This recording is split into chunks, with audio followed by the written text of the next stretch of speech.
There are approximately 3 billion people living in our world today who survive on less than $2 a day.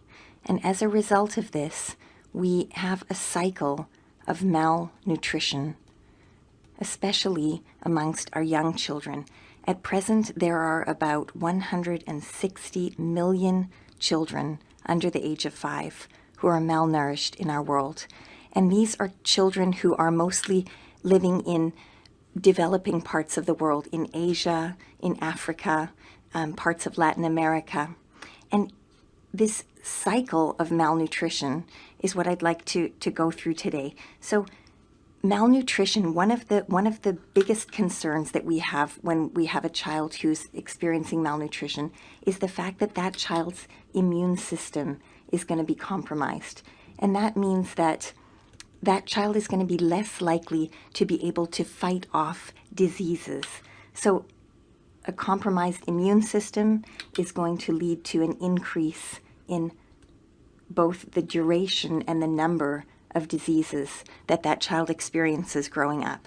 Another thing that malnutrition does is that it inhibits or it slows down both the growth, the physical growth of a child.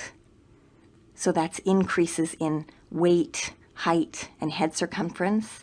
And then also, it also inhibits or slows down the development of the child. And when we're talking about development, we're talking about maturation of the child. And development can occur either with or without physical growth. So an example of development without physical growth would be learning how to speak or learning how to walk.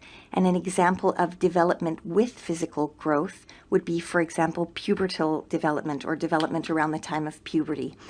So all of these things, delays in growth, delays in development, and an increase in the number and the severity of diseases experienced by the child, all of these things are going to lead to an overall decrease in the lifetime productivity of that child. That child is less likely to be a highly functioning member of the society in which that child lives because of the fact that they're small, that they're unable or less able to learn effectively, and also that they're often ill. So what's going to happen then? Obviously, children grow up, and what happens then when you have widespread malnutrition is that this decreased productivity becomes a characteristic of all of the children who are becoming the adults within a society. And that's going to lead to sort of a decrease in the country's, in the country's development. And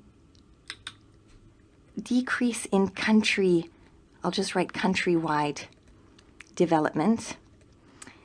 Well, the first sort of side effect or symptom of that is going to be widespread poverty. We're going to have you're going to see a lot of poverty. And of course, one of the sequelae or the follow-ons of widespread poverty is, of course, malnutrition in children. And so you can see that this is a self-perpetuating cycle. We have malnutrition in many children around the world, leading to delayed growth or stunted, restricted growth and restricted development, decreases in the child's ability to battle disease, leading to increased illness, all of these things contributing to decreased productivity of the child, and that is going to lead to decreased productivity of the country, widespread poverty, and again, malnutrition.